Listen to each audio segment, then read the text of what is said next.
علی جٹ بھائی نے سوال کیا ہے کہ ایصال ثواب کا کیا طریقہ ہے؟ ہمارے ہاں بچوں کو بلا کر قرآن پڑھاتے اور مرحوم کو بخشتے ہیں۔ دیکھیں،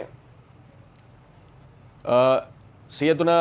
سعد بن عبادہ رضی اللہ تعالیٰ عنہ، ان کی والدہ کا ان کی غیر موجودگی کے اندر انتقال ہو گیا، اور وہ نبی صلی اللہ علیہ وسلم کی خدمت میں حاضر ہوئے اور آ کر یہ بات کہی کہ اللہ کے رسول صلی اللہ علیہ وسلم، میری والدہ کا میری غیر موجودگی میں انتقال ہو گیا ہے، تو کیا میں کچھ ایسا کر سکتا ہوں جس سے ان کو فائدہ ہو؟ تو نبی صلی اللہ علیہ وسلم نے فرمایا تو ان کی طرف سے صدقہ کر، تیری والدہ کو فائدہ ہوگا۔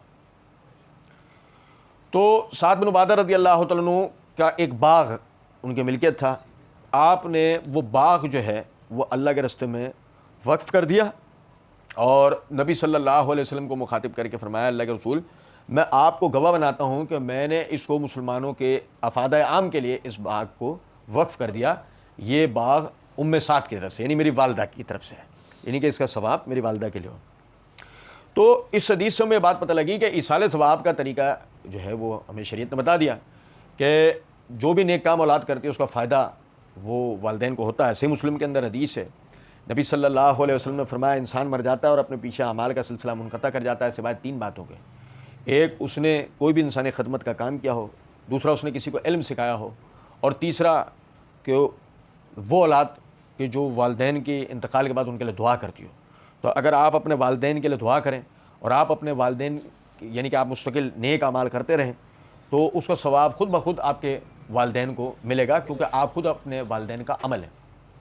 آپ خود ان کے لیے صدقہ جاریہ بنیں گے۔ باقی اس کے علاوہ بچوں کو بلا کر قرآن پڑھانا اور مرحوم کو اس کا ثواب بخشوا دینا وغیرہ، صحابہ کرام رضوان اللہ علیہم اجمعین یا تابعین کے ہاں یہ طریقہ نہیں ہوتا تھا۔ آپ ویسے خود بھی سمجھ سکتے ہیں اس بات کو کہ نبی صلی اللہ علیہ وسلم کے زمانے میں قرآن کوئی ایک ایک پارے کی شکل میں کوئی علیحدہ علیحدہ تو ہوتا نہیں تھا۔ ٹھیک ہے کہ قرآن اس ترتیب پہ نازل ضرور ہوا ہے، لیکن وہ کتابی شکل میں ایک ایک جگہ لکھا جاتا تھا پورا پورا۔ ایسا تھوڑی ہوتا تھا کہ ایک پارہ الگ لکھا ہوا ہے تو ایک پارہ الگ ہے، تو ایک پارہ الگ ہے تو ایک پارہ الگ ہے، اس طرح نہیں ہوتا تھا۔ تو جب اس طرح نہیں ہوتا تھا تو آپ خود سمجھ سکتے ہیں کہ ان کا ایک ایک پارہ علیحدہ لے کے بیٹھ کے پڑھنے کا بھی کوئی تصور نہیں ہوگا۔ پھر اسی طریقے سے آپ خود دیکھیں نا کہ آپ جو سیرت کا یا صحابہ کرام کی تاریخ کا اگر آپ نے مطالعہ تھوڑا بہت بھی کیا ہو تو کتنے ہی صحابہ شہید ہوئے، کتنوں کا انتقال ہوا،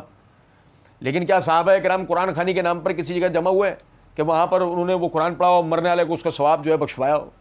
تو یہ سب بات کے لوگوں کی بنائی ہوئی کہانیاں ہیں۔ اس حوالے سے ایک میری پوری ویڈیو ہے مسئلہ ایصال ثواب کے عنوان سے، تو آپ جو ہے وہ ویڈیو لازمی دیکھیے گا۔ اس میں نے تقریباً 10-12 احادیث کے ذریعے جو یعنی کہ ایصال ثواب کے شریعت سے ثابت شدہ طریقے ہیں، میں نے وہ سارے اس کے اندر باحوالہ بیان کیے ہیں۔ اور اس کے علاوہ وہ آپ دیکھیں گے کہ وہ اس عنوان سے ہوگی